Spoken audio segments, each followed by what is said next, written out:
চাকরি বাকরি খোঁজার ক্ষেত্রে আমরা একটা বড় ভুল কাজ সবসময় করে থাকি। সেটা হইতেছে দেখা যাচ্ছে যে কোনো একটা পজিশনে আমি জবের জন্য এপ্লাই করছি এবং সেখানে আমি জাস্ট অ্যাপ্লিকেশনটা করে বসে থাকি। এরপরে আর কোনো ডিফারেন্ট স্টেপ নেওয়ার যে আছে সেটা অনেক সময় আমরা জেনেও দেখা যায় যে সেটা প্র্যাকটিস করার চেষ্টা করি না। আমার কাছে মনে হয় যে সবচেয়ে ভালো যে জিনিসটা করা যায় সেটা হইতেছে আমি প্রথমত জবে এপ্লাই করার আগে ওই কোম্পানির LinkedIn প্রোফাইলটা আমি ঘুরে দেখব। ইভেন ওভারঅল কোম্পানি কিভাবে কাজ করে, কোন সার্ভিস নিয়ে কাজ করে, কি জিনিস নিয়ে কাজ করে প্রত্যেকটা জিনিসটা নিয়ে মোটামুটি একটা ধারণা নিয়ে এরপর আমি জবে এপ্লাই করলাম এবং ওই অনুযায়ী আমি আমার সিভি বা রেজুমিটাকে আমি আপডেট করে দেখা গেল যে ওই কোম্পানিটার সাথে অ্যালাইন করে এই টাইপের কোনো যদি আমার এক্সপেরিয়েন্স থাকে সেই এক্সপেরিয়েন্সটাকে একটু উপরের দিকে লিখে ফেললাম এবং দরকার হলে আমার প্রথমে যে একটা সামারি থাকে রেজুমের ভিতরে সেই সামারিটার ভিতরে যদি কোনো আপডেট করার প্রয়োজন হয় সেটাও আমি আপডেট করে ফেললাম অ্যান্ড দেন ফাইনালি আমার যে কাজটা করা দরকার জবে আমি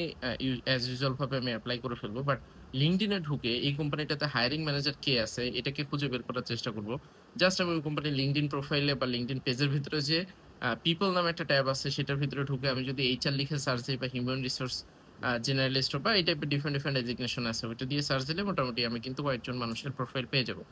এবং এই মানুষের প্রোফাইলগুলোকে যদি আমি ভিজিট করি এবং তারা যদি এই হায়ারিং এর সাথে কানেক্টেড হয়ে থাকে দেখা যাবে যে তাদের প্রোফাইলে তারা এটা শেয়ার করছে বা বলছে তখন আমরা যে কাজটা করার চেষ্টা করে দেখতে পারি যে এই কোম্পানিতে আমার স্কুল কলেজ বা ইউনিভার্সিটিতে পড়াশোনা করছে এই টাইপের কেউ আছে কিনা যদি না থাকে অ্যাবসলিউটলি ফাইন কোনো সমস্যা নেই আমার যে কাজটা করা দরকার যে কোম্পানিটাতে আমি যে পজিশনে কাজ করতে চাই সেই পজিশনের সিনিয়র মোস্ট পার্সনটাকে খুঁজে বের করার চেষ্টা করো অথবা জুনিয়র মোস্ট পার্সনটাকে আমি যদি নক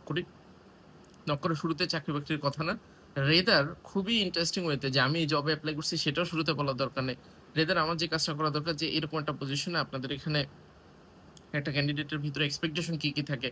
বা আসলে ইন্টারভিউতে কি ধরনের প্রসেস আছে বা রিক্রুটমেন্ট প্রসেসটা কি সেটা সম্পর্কে তুমি যদি 10 জন মানুষকে মেসেজ দাও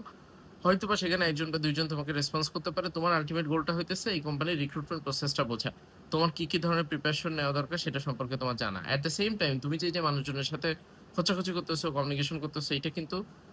এইচআর পর্যন্ত অনেক সময় ইনফরমেশনটা পৌঁছায় যে একটা ক্যান্ডিডেট প্রোঅ্যাক্টিভলি এই টাইপের বিভিন্ন ধরনের অ্যাক্টিভিটি করার চেষ্টা করতেছে এটা খুবই পজিটিভ একটা জিনিস বলে আমার কাছে মনে হয় অ্যান্ড দেন তুমি ওই কোম্পানির এইচআর পার্সন যে আছে তাকেও তুমি নক করে দেখতে পারো নক করে তুমি আলাদাভাবে তোমার সিভি বা রেজুমিটাকে পাঠানোর চেষ্টা করতে পারো বলতে পারো যে আমি জবটাতে তো অ্যাপ্লাই করছি এবং আপনাদের সাথে অ্যালাইন করে এরকম একটা প্রজেক্ট বা এরকম একটা এক্সপিরিয়েন্স আমার এই জায়গাটাতে আছে আপনার কাছে কি মনে হয় যে অ্যাডেড আর কি জিনিসপত্র থাকলে